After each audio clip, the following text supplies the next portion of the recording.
फिर एक बार रीओपन हो गया है, जिसमें आपके प्रिंसिपल पोस्ट, पीजीटी पोस्ट और नॉन टीचिंग स्टाफ में आपका अकाउंटेंट जैसे लैब अटेंडेंट और अलग से पीजीटी और हॉस्टल वार्डन का भी पोस्ट आया हुआ है।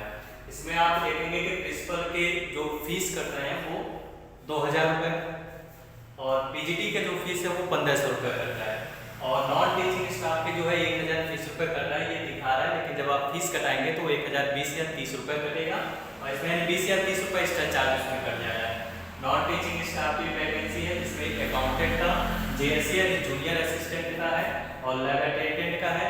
इसमें आपके पोस्ट की संख्या यहाँ पर दिखा दिया गया है कि प्रिंसिपल के कुल 303 पोस्ट हैं और पीजीटी के 2266 पोस्ट हैं और नॉन टीचिंग स्टाफ के अकाउंटेंट के 361 पोस्ट और जेएससी के 759 पोस्ट हो गए। लैब अटेंडेंट के 373 पोस्ट है और अलग से जो टीजीटी और हॉस्टल वार्डन का पोस्ट है वो 5660 पोस्ट और 669 पोस्ट है।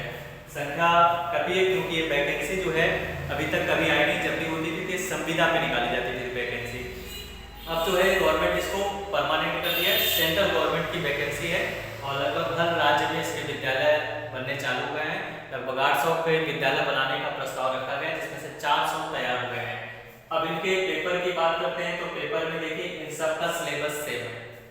रीजनिंग का 20 क्वेश्चन, सामान्य गणित का 30 क्वेश्चन, भाषा की बात करेंगे तो भाषा में जैसे हिंदी और इंग्लिश ये 20-20 क्वेश्चन रहेंगे, कंप्यूटर का 20 क्वेश्चन रहेगा और सब्जेक्ट ज्ञान जैसे अकाउंटेंट में अगर आप पढ़ रहे हैं तो आपके लिए बीकॉम होना जरूरी है और बीकॉम में जो भी आपका सिलेबस है, जो सब्जेक्ट आप बीकॉम में पढ़े हैं उससे रिलेटेड क्वेश्चन आपके 40 रहेंगे। टोटल कुल मिलाकर 130 क्वेश्चन, जिसमें आपको टाइमिंग जो है वो 2.5 घंटे का समय आपको दिया जाएगा। ठीक, इसके भी सेम सिलेबस है, बस ये सब्जेक्ट वाला आपका हट जाता है और जिसमें आपको हिंदी इंग्लिश में बिल्कुल क्वालिफाई होना बिल्कुल जरूरी होता है।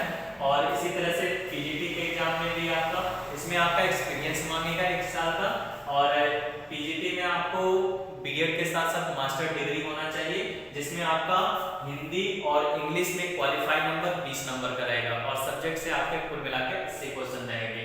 और इसमें जब हॉस्टल वार्डन में जाएंगे सेम यही सिलेबस रहेगा।